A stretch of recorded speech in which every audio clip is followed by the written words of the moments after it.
forefront of trying to get that change implemented. As we get back to racing here at Talladega, there will be 31 laps to go in stage one.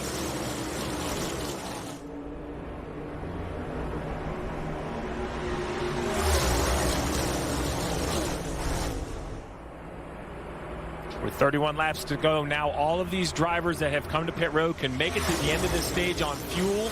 That's why you saw all those gas only and 2-tire stops to try to get track position. Now 31 laps for the drivers to try to find their way to the front before the end of this stage. Suarez getting a push in the 99 from the 9 of Chase Elliott.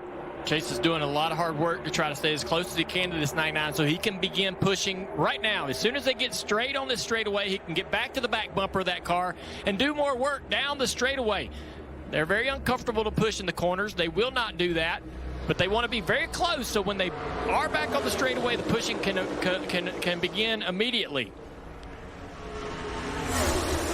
So he'll stay right on the back bumper of that car if possible.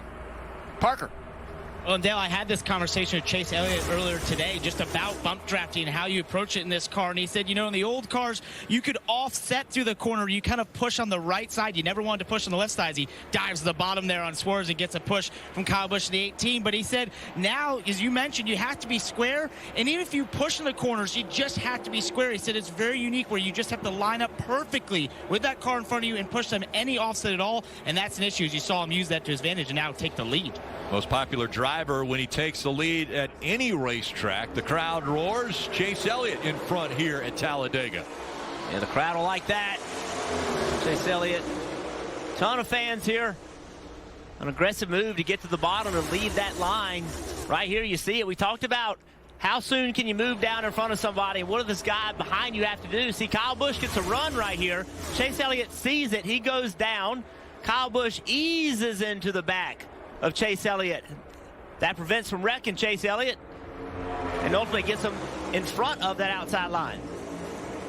And the two cars advance. So right now the 18 of Kyle Busch has cleared that outside line, as has the 12 of Ryan Blaney. That lower line working well together. Yeah, there's some smart guys working in that lower line, Rick. They're going to be tough to beat, but that outside line trying to form. And it's going to happen because that Eric Almirola is pushing this 99 car for all he's worth, trying to work this car back up toward the front, and it's happening. They're back alongside the 12 car.